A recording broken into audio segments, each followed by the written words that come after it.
வணக்கம். உலகம் முழுவதும் நடைபெற்ற முக்கிய நிகழ்வுகள் சிலவற்றை முதன்மை செய்திகளாக இப்போது பார்க்கலாம். தொடர்வது சிறிய இடைவேளை. அண்மை செய்திகளுக்கு தொடர்ந்து இணைந்திருங்கள் சன் நியூஸ் தொலைக்காட்சியுடன். வணக்கம். உலகம் முழுவதும் நடைபெற்ற முக்கிய நிகழ்வுகள் சிலவற்றை முதன்மை செய்திகளாக இப்போது பார்க்கலாம்.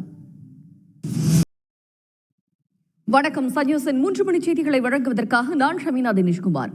செய்திகளை விரிவாக பார்ப்பதற்கு முன்பாக முதலில் தலைப்புச் செய்திகள்.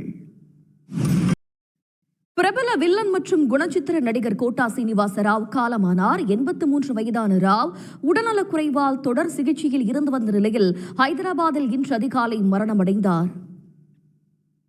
செய்திகளில் தொடர்வது சிறிய இடைவேளை. பிரிக்ஸ் அமைப்பில் உள்ள நாடுகளுக்கு கூடுதலாக 10 விழுக்காடு வரி விதிக்கப் போவதாக அமெரிக்க அதிபர் டிரம்பின் அறிவிப்பு திருப்பூர் பின்னலாடை ஏற்றுமதியாளர்களை கவலையடைய செய்துள்ளது. பின்னலாடை ஏற்றுமதியாளர்களின் எதிர்பார்ப்பு பற்றி விளக்குகிறது இந்த செய்தி தொகுப்பு.